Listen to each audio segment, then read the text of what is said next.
पंचकुला में कोलकाता की घटना के विरोध में कैंडल मार्च निकाला गया। कोलकाता में महिला डॉक्टर के साथ हुए दुष्कर्म और मर्डर की घटना के विरोध में आज पंचकुला के सेक्टर 14 पुलिस थाने के बाहर से कैंडल मार्च निकाला गया। इस मार्च का आयोजन समाज सेवी रचना रॉय, पूर्व डीजी हेल्थ कमला सिंह, किन्नर समाज की महामंडलेश्वर सोनाक्षी जी महंत और डॉक्टर सलील ने अपनी टीम के साथ मिलकर किया। मार्च की शुरुआत सेक्टर 14 पुलिस थाने से हुई और 11:15 के चौक पर जाकर समाप्त हुआ। इस दौरान प्रतिभागियों ने बड़े ही शांतिपूर्ण तरीके से कैंडल मार्च निकालते हुए कोलकाता में हुए इस अमानवीय कृत्य के खिलाफ न्याय की मांग की है। आपको बता दें, समाज सेवी रचना रॉय ने कहा, कोलकाता में जूनियर डॉक्टर के साथ हुए कृतज्ञ मर्डर की घटना से पूरा देश स्तंभ है। इस घटना ने डॉक्टर्स कम्युनिटी और महिलाओं के बीच असुरक्षा का माहौल पैदा कर दिया है। उन्होंने आगे कहा कि इस क्रूर और अमानवीय कृत्य की परत दर परत जो सच्चाई सामने आ रही है वह समाज को झुझोक कर रख देने वाली है। इस कैंडल मार्च में हजारों की संख्या में लोग शामिल हुए। सभी ने एक सुर में दोषियों के खिलाफ कठोरता कार्रवाई करने की मांग की।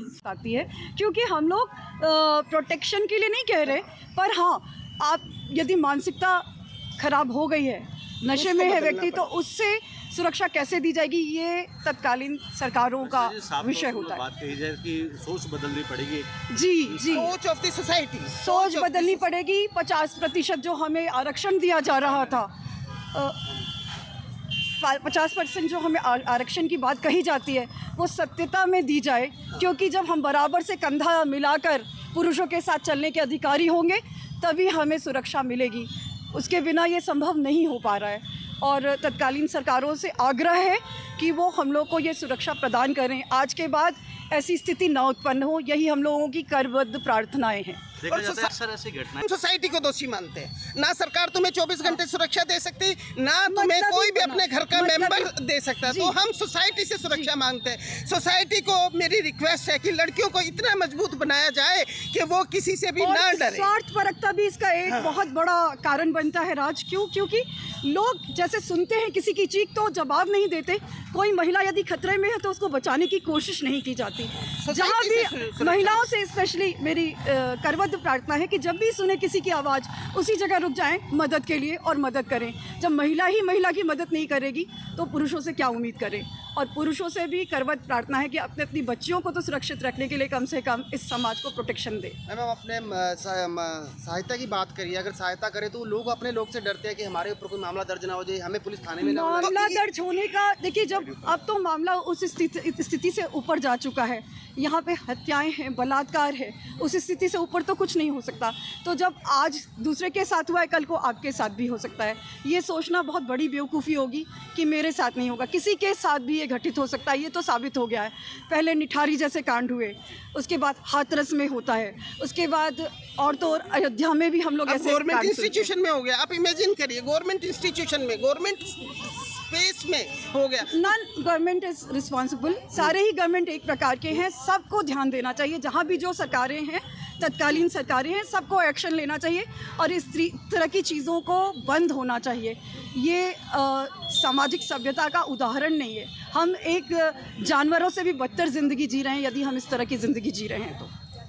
ने देखा होगा कलकत्ता में एक एमडी स्टूडेंट सेकेंड ईयर की ऑन ड्यूटी 36 घंटे से जो ड्यूटी कर रही थी, जिस ब्रूटल मर्डर जिस हिसाब से हुआ है, रेप फॉलोड बाय मर्डर, ये निंदनीय है, शर्मनाक है। और हम 5 रातों से सो नहीं पाए हैं कि अगर हमारे बच्चे हॉस्पिटल्स में, सरकारी अस्पतालों में सुरक्षित हैं, कहाँ सुरक्षित होंगे। प्राइवेट में तो फिर सुरक्षा का नियम ही नहीं है। इसीलिए हम सरकार को सिर्फ ये संदेश पहुंचाने के लिए कि वर्किंग वुमेन, किसी भी कैटेगरी की वर्किंग वुमेन को एक सुरक्षित काम करने का क्षेत्र मिले, उसके लिए सिस्टम में सुधार चाहिए। सिस्टम को बदलना पड़ेगा। अगर सिस्टम नहीं बदलेंगे तो ये बार बार होता रहेगा और हम नहीं चाहते कि कोई भी किसी भी अपने देश की बेटी अगली बार इस तरह के उससे गुजरे। Thank you. के साथ वहाँ कलकत्ता में एक डॉक्टर के साथ जो रेप हुआ है, दुर्घटना घटी है, वो बहुत शर्मनाक है, बहुत शर्मनाक है। हिंदुस्तान में हर 3 महीने, 6 महीने, 9 महीने के बाद कहीं ना कहीं बलात्कार हो रहा है और इतने बुरे तरीके से हो रहा है। इंसान की सोच ख़त्म हो गई है। इतने बुरे तरीके से रेप होता है, इतने बुरे तरीके से इस गलत काम को अंजाम दिया जाता है कि कहीं किसी के जिस्म में रॉड डाल दी जाती है, कि किसी की गर्दन की हड्डी तोड़ दी जाती है, किसी के पाँव तोड़ दिए जाते हैं। अरे इंसान इतना बेशर्म हो चुका है। और हिंदुस्तान में रह के नारी सेफ नहीं है, क्या बात है। इतने सालों से, आज 78 साल हो गए हैं देश को आज़ाद हुए, लेकिन नारी को आज़ादी कब मिलेगी? जीने के लिए उसको हक कब मिलेगा? कैसे वो खुलेआम शरेआम चल सकती है, बैठ सकती है, उठ सकती है मर्दों की तरह? मर्दों की सोच इतनी गंदी हो गई है। मैं उन माओं को भी बेनती करूंगी जिनके बच्चे नौजवान हैं, वो उनके माँ बाप भी बच्चों को अच्छी शिक्षा प्रदान करे और बहुत अच्छे से उनको समझाए, बेटियों को भी बेटों को भी, कि जब भी घर से बाहर निकले हर अपना नज़रिया अच्छा रखे और अच्छी सोच रखे, अच्छे तरीके का नज़रिया रखे। ये बहुत बुरी बात है कि हर बार 6 महीने साल बाद बलात्कार हो रहा है, मार दिया जा रहा है लड़कियों को। क्यों? आज एक डॉक्टर है, कल कोई सफाई कर्मचारी होगी, परसों कोई और होगा, उसके बाद कोई और होगा। कितनी बुरी बात है। मैं अपने पूरे हिंदुस्तान से अपील करूंगी कि जो भी हमारी सरकारें अभी हैं, उन सरकारों से भी अपील करूंगी कि इस घटना को जल्द से जल्द, इस पे जिसके साथ बेटी के साथ ये बलात्कार हुआ है, रेप हुआ है, आप उसके लिए उसके जो फैमिली है उसकी सहायता करें और जल्दी से जल्दी उसे न्याय दिलाएं और जो गुनहगार हैं उनको फांसियों पे लटकाया जाए। है कि अगर पनिशमेंट टाइमली होएगी तो एक डर बना रहेगा, डर बनेगा, ये चीज़ होनी चाहिए। अब ये rape is just not a crime, it's a violation of human rights, बिल्कुल अगेंस्ट ह्यूमैनिटी हुआ है। ये जो इंसिडेंट जितना भी कलकत्ता में हुआ है, बिल्कुल जानवरों के बराबर के लेवल का हुआ है ये। तो ये नहीं होना चाहिए। रिपीट ना होने के लिए एक ऐसी सज़ा या एक ऐसा सिस्टम बनना चाहिए, बिल्कुल हर किसी के दिमाग में खौफ हो कि मैं एक नज़र भी उठाऊंगा तो मेरी ये हालत होएगी, ये होना चाहिए। एंड वी आर बड़ा एग्जाम है, डॉक्टरी पढ़ के बच्चे आते हैं, फिर उनको इतने बिल्कुल अगर एजुकेशन में या सबसे बड़ी चीज़ है इनसिक्योरिटी। एक पर्सनल स्पेस मिलना चाहिए हॉस्पिटल्स में। डॉक्टर ड्यूटी कर रहा है और वो लॉक करके अपनी ड्यूटी सेफ्टी के साथ वहाँ सो जाए, अपना आराम करे। ये सारी चीज़ें सिस्टम में आनी चाहिए। यस, एक पर्सनल स्पेस हो, वो लॉक कर रहा है, किसी को उससे ऑब्जेक्शन नहीं होना चाहिए। वो उसको अपनी एक जगह मिले, वो अपना खाना खा रहा है, बैठा है, कुंडी लगाना चाहता है, नहीं लगाना चाहता है, वो उसका पर्सनल चॉइस है। बट ये सारा होना चाहिए। ठीक है, बताएं आप, जिस तरह लड़कियों या महिलाओं के साथ इतना व्यवहार हो रहा है, इतनी हत्याएं की जा रही है और रेप किए जा रहे हैं, तो आप इस पर अपना क्या विचार रखेंगे? मेरा नाम रमा है।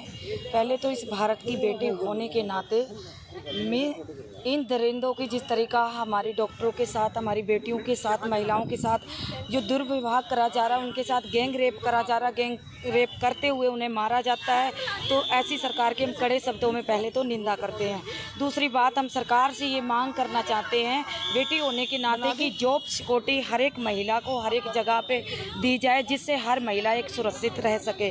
क्योंकि महिला एक घर में हर एक रूप में, माँ के रूप में, बेटी के रूप में, देवी के रूप में, दोस्त के रूप में, हर एक रूप में एक महिला होती है। जिस तरीका बड़े बड़े स्थानों पे चले जाओ, देवियों की जो पूजा करते वो भी तो महिलाएं के रूप हैं, एक महिला का ही अंश है जो देवियों की पूजा करते हैं। इस तरीक़ा से हमें बहुत दुख होता है कि हर महीने में, हर 2 महीने में कहीं ना कहीं से यही खबर आती है, आज उस बेटी के साथ गैंगरेप हो गया, आज उस बेटी के साथ दुर्घटना होगी, आज उस महिला के साथ ऐसा हो गया। तो हम अपील करना चाहते हैं सरकार से, हाथ जोड़ के विनती, जो कि सरकार ने ये नारा लगाया था, बेटी बचाओ बेटी पढ़ाओ का नारा दिया था, हम बेटियों की सुरक्षा करें। क्योंकि हम कैसे पढ़ पाएंगे, कैसे आगे निकल पाएंगे, कैसे सुरक्षा कर पाएंगे, दूसरों को कैसे बचा पाएंगे, इसलिए हम सुरक्षित कहीं नहीं हैं। अपील करते हैं फिर हम बीजेपी सरकार से, देश के माननीय प्रधानमंत्री से, कि हम जितनी बेटियां हैं हिंदुस्तान में सभी को जॉब सिक्योरिटी और उनकी सुरक्षा का प्रबंध किया जाए। धन्यवाद।